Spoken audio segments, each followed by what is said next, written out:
सावलीच्या वहिनीमुळे आज ती घराबाहेर आहे. तिच्या नाटकांमुळे आज सावलीला घराबाहेर जावं लागलं आहे. सावली घराबाहेर उभीच असते.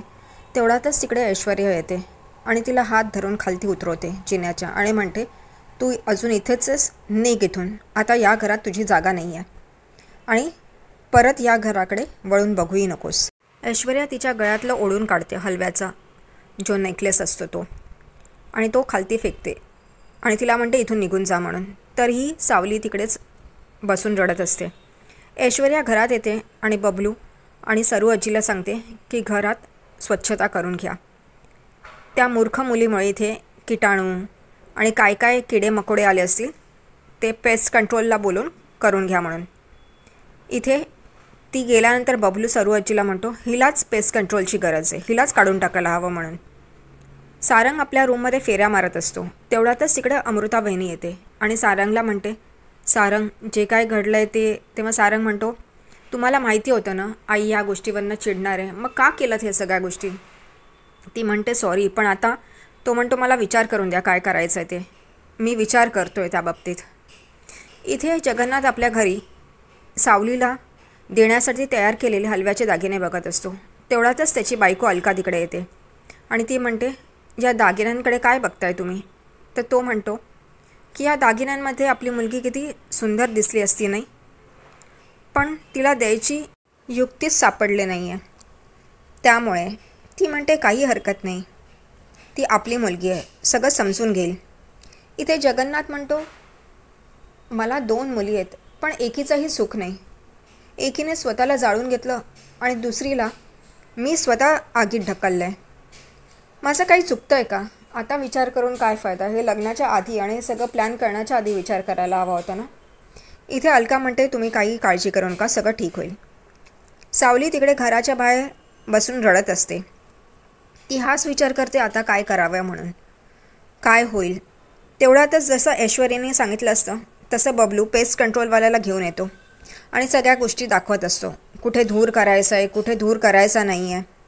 आणि तेवढ्यातच सोहम बाहेर येतो, कारण बबलू त्याला बाहेर फोन करून बोलवून घेतो.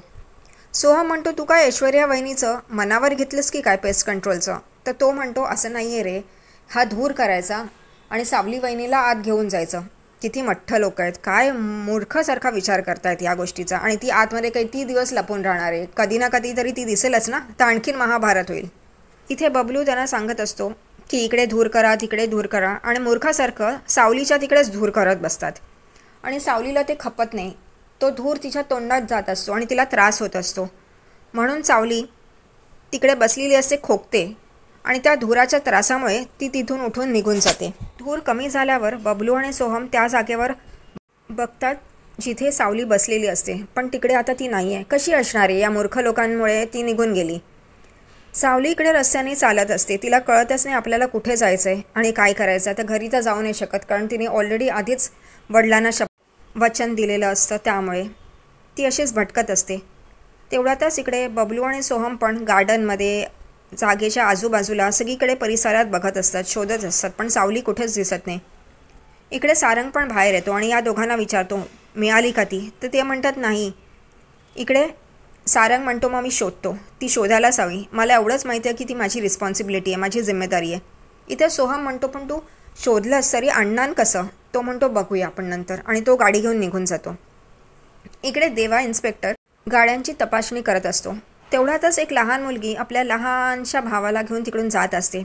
देवा इन्स्पेक्टर तिला बोलवतो आणि म्हणतो, कुठे चालली असतं. ती म्हणते इकडेच पुढे. तो म्हणतो शाळेत जाते. ती म्हणते हो. आणि देवा इन्स्पेक्टर म्हणतो, हा आयटम कोण. तर ती चिडते आणि म्हणते, हा आयटम नाही, माझा लहान भाऊ आहे.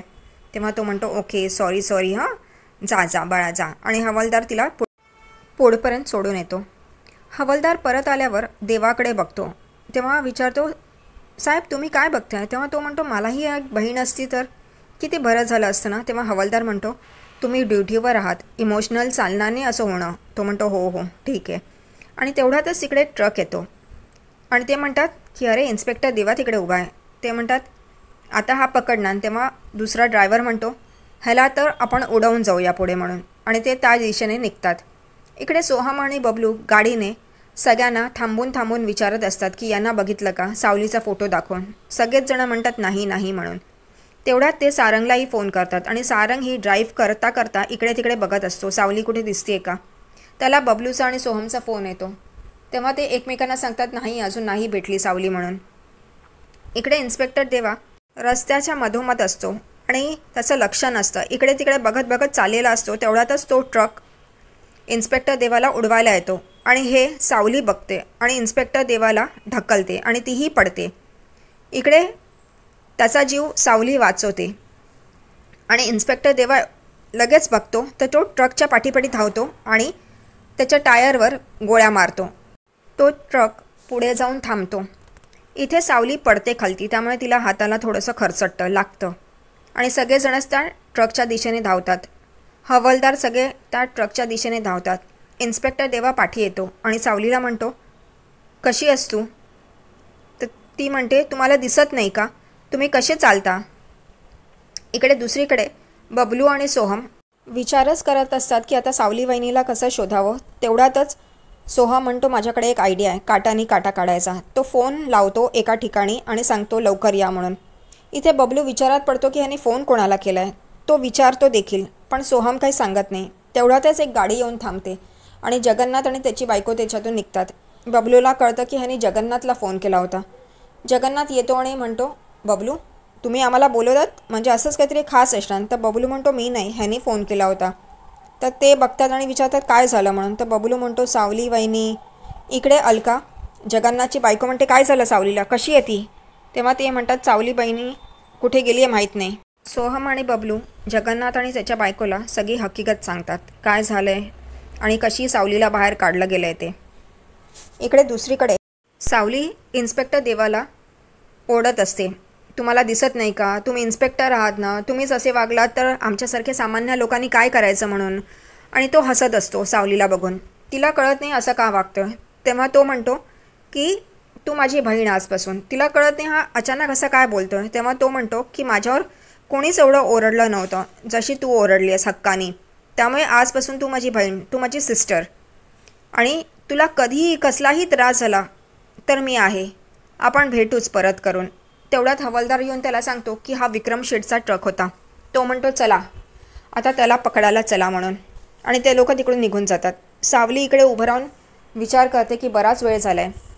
सारंग सर माझी काळजी करत असतील का, माझा विचार करत असतील का, का माझ्यावर रागवले असतील. हाच विचार करत ती तिकडे उभी राहिलेली असते आणि बघत असते.